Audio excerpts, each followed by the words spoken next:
Welcome to Walking the Earth. Today we're at Pashtupatinath Temple, associated with Shiva, Lord of all animals.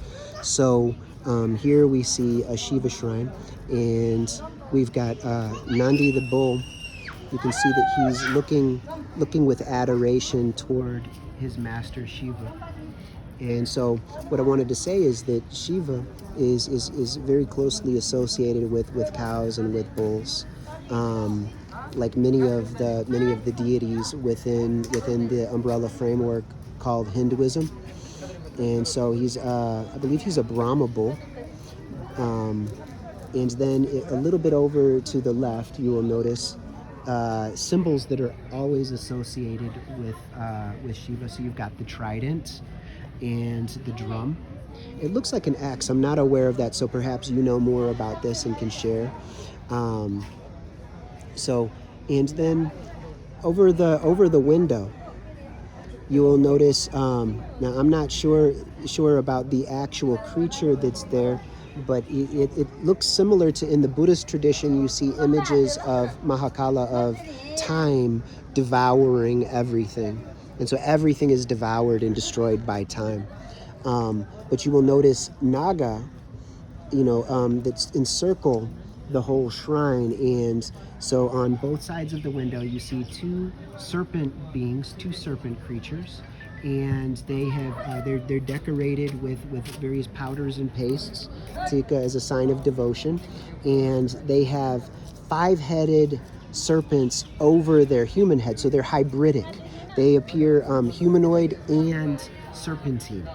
So the 5 serpents, I don't know for sure within this tradition what they may symbolize, but it's come to mind to me in the past that they represent the 5 senses.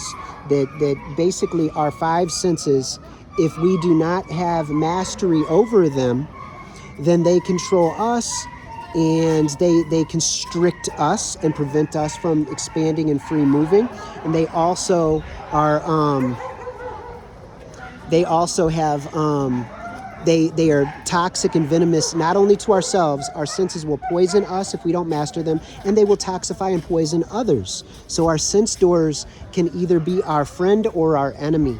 And then once we come into self-mastery and into maturation, then they actually become our protectors. And this is what I see within this symbolism. Now, that doesn't mean that is what is the widely understood view of Shaivites or of Hindus or of Buddhists. Perhaps you know more about the symbolism and the symbolic value, so you might share with us. Another thing with these nagas, and if you notice that a lot of major deities within South Asian traditions and also around the world often have serpent imagery around them, which of course could symbolize the Kundalini, but it also could represent a hybridic serpent race. Like some people have talked about the reptilians that can shapeshift and appear human, or can take a serpent or a dragon, a lizard type of form. So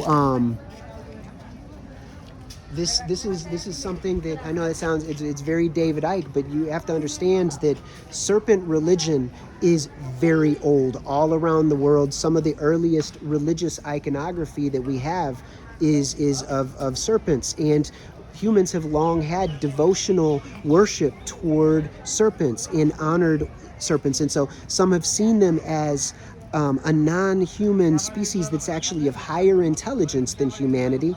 And it could be. There's a lot of our history that's been destroyed or twisted, so we don't know for sure. And also, in many different traditions, humans were not allowed to depict the gods. And when we do see depictions of the gods early on, we will often see them in a reptilian type of form, like from ancient Sumer, ancient Babylon, all across the various Hindu traditions in Southeast Asia, in East Asia, up in Central Asia, in many of the Mediterranean lands, including Egypt and in Greece, and in what's called the Near East, the Levant, the area of Lebanon and Syria, where there were reptilian serpent creatures that were received much devotion. There were whole cults associated with serpents, snake handling, etc. And so it was very, very important in those traditions, and it's something that I don't think that we fully have a grasp on or an understanding of at this point.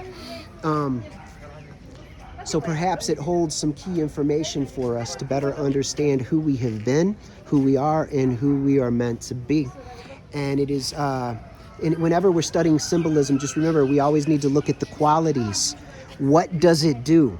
What are the qualities, characteristics, and traits of, say, a serpent or a dragon? What do they do? Well, serpents are associated with envenomating their prey. They are predators. They are constrictors. They are dangerous creatures. They have done much damage to humanity and to other creatures. They are predatory. They're often associated with hiding with treasures. They're protectors of treasures. And we'll discuss this in some other videos soon as well. So I'm going to go ahead and draw this one to a close, but I just wanted to talk about some of the symbology associated with Shiva, and such as the naga, such as the cobras, such as the serpent, such as the cow and the bull, such as the Shiva lingam, which is going to be within these various shrines. And a number of other creatures are associated with him, and symbols such as the drum. He's associated with dance. So anyway, I'll go ahead and draw this one to a close.